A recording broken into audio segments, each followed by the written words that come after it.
Yee! Hey guys, welcome back to the channel. I'm Tiffany. If you don't know, I am the owner of Tiffany Gordon Cosplay LLC, which is a company that focuses on costume and prop fabrication as well as education. And today we're going to be continuing with more Frieren costume tutorials, and specifically we're going to be going over the shawl part today. But first, I would love to have you as part of our cosplay building community, so subscribe to our channel, as well as don't forget to like the video. So let's go. And here are all of the tools and materials that I used for making this shawl, and I'll have links to everything in the description, as well as the pattern that we're going to be using is available on my website, TiffanyGordonCosplay.com, link in the description. Now let's first talk about the gold shoulder parts. And for this part, we're going to be using gold pleather, tracing on the back side of the material 2 times the gold shoulder parts, followed by cutting out with some scissors. And on all of the gold trim parts, including these shoulder parts, there is a black detail line. And for this, on the back side, I ended up drawing where I wanted this line to be, and using black thread, I followed that around with a straight stitch. Next, it's time for the main fabric part, which is going to be a white stretch sateen, and I'm going to be cutting it out 2 times. Once that's done, I put the pattern on top of the fabric so that way I had a good indication of where I wanted the gold shoulder parts to be, and I pinned it in place. Then back to the sewing machine, and we're going to stitch it using a straight stitch. Now for the bottom gold trim.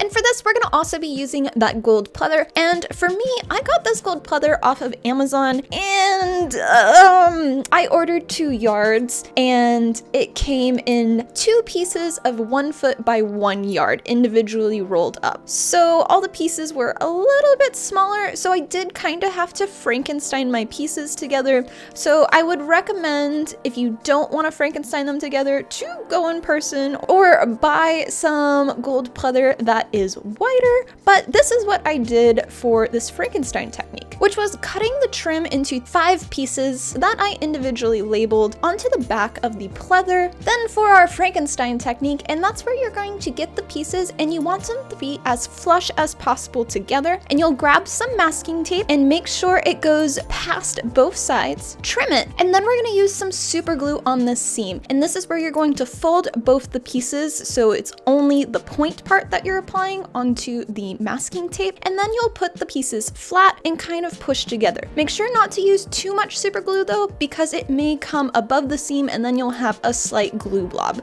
And just like on the gold shoulder pieces, there's that black detail line, and we're going to do the same thing, drawing our guideline onto the back side, and then with a straight stitch, sewing that detail line in place with black thread. Then grab your original white piece of fabric with the gold shoulder pieces already attached, and then we're going to pin it to the piece and back to the sewing machine to stitch it in place with a straight stitch. I will also recommend doing the bottom part first, and then when you go back to do the top stitch, make sure you are going in the same direction you did the first way. This will make it so that way the fabric doesn't push and pull and will stay in place. Now that that's done, grab your second piece of white fabric and you're going to put it on top of your other piece. Make sure the gold is sandwiched in between, and we're going to pin it in place. And back to the sewing machine to stitch it again with a straight stitch, and this time we're going to be sewing the entire thing except for where the center circle is.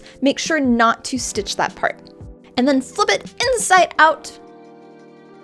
And at this point, it's gonna look kind of poofy, so to make it so it looks really nice, go back and pin all of your edges, and then we'll sew it down flat with a straight stitch again. And then this time we're gonna finish off by sewing the top part for the circle as well. Now for the collar. And for this, we're going to want to cut out the rectangular shape 2 times. And for me, what I planned on for the actual shawl to attach is I wanted Velcro at the neck. So for this, I got 2 parts, male and female, non-adhesive Velcro, cut it and pinned it to where the gemstone would attach area, and then sewed with a straight stitch.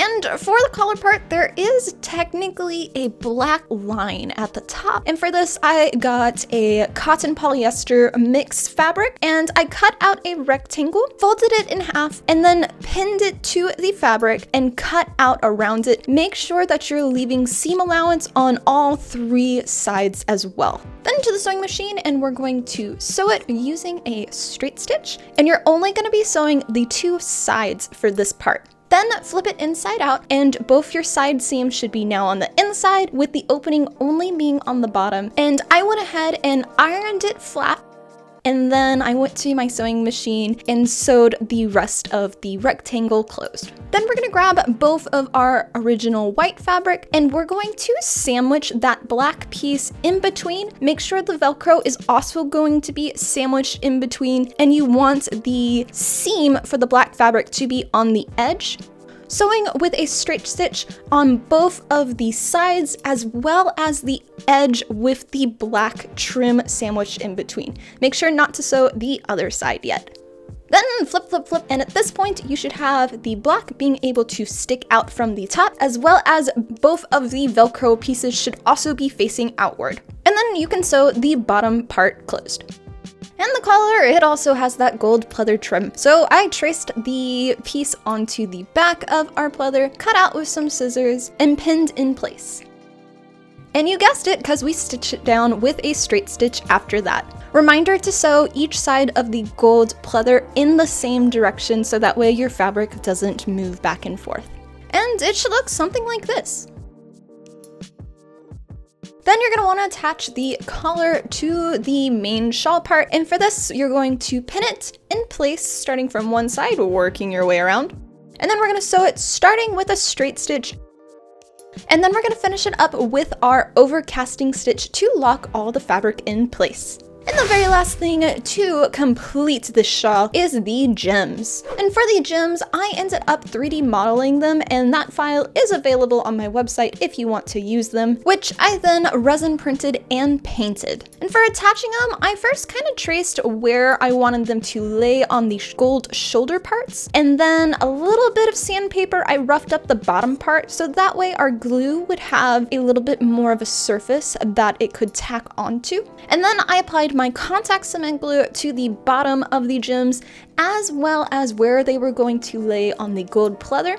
For this glue, you will want to also wear a respirator, as well as wait for both parts of the glue to fully dry before attaching them to your piece to complete the shawl.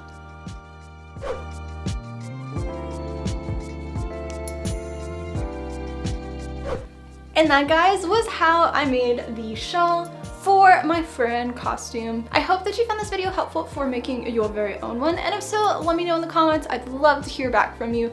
Suppose don't forget to like this video and subscribe to the channel, as I would always love to have you as part of our cosplay building community. A big thank you to all of my company sponsors here on YouTube, as well as all of those members, specifically the legendary members, as it really helps support me here, so that way I can continue bringing you more cosplay tutorials, as this is my full-time job and my main source of income. And I'll see you for our next one. Much love, guys.